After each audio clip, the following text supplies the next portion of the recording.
Ang pag-iibigan ni Christine at Leon ay nauwi sa isang malagim na trahedya. Ito ang pasimula ng kwento bago maganap ang nakakakilabot na nangyari sa magkasintahang Christine at Leon. 5 taon bago maganap ay nagkakilala sina Leon at Christine sa waiting area ng terminal ng bus. Patungo si Christine sa Pampanga noon at naghihintay ng masasakyan sa Pasay. Uuwi na si Christine dahil natanggal sa trabaho si Christine at kakabreak lang nila ng boyfriend niyang Taksil. Kumbaga ng panahong iyong si Christine ay maituturing na sawing palad. Matindi ang pagdaramdam ni Christine.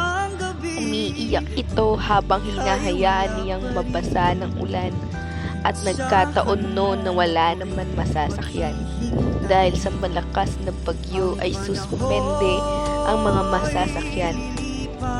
Kaya naupo na lamang siya sa isang sulok sa waiting shed at isang pagkakataon iyon upang siya ay sumigaw at umiyak sa pag-aakalang wala naman nakakarinig sa kanya dahil mag-isa na lamang siya sa terminal.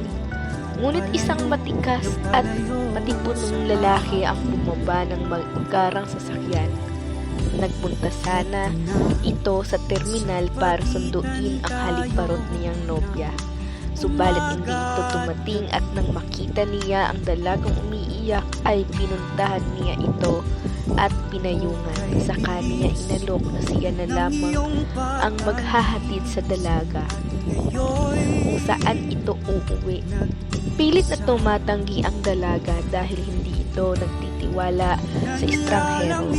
Subalit na magpasiyahan niya na dun sumama dito at tanggapin ang alok ng tulong dahil wala naman na siyang masasakyan. Basang-basa man ang dalaga subalit hindi maselan si Leon. Nakita niya ang giniginaw ito. Kaya pinatay niya ang kanyang aircon at binigyan ng makapal na jacket ang dalaga. Sa pagkakataon na yun ay humanga si Christine dahil sa pagiging gentleman nito. At nagpakilala ang dalaga kay Leon at ngayon din si Leon sa dalaga. Hanggang sa naihatid na nga nito ang dalaga sa Pampanga at binigay niya sa dalaga ang calling card kung kailangan nitong tulong at kung gusto daw ng dalaga magtrabaho sa kumpanya nito. Oo, galante at mayaman nga itong si Leon.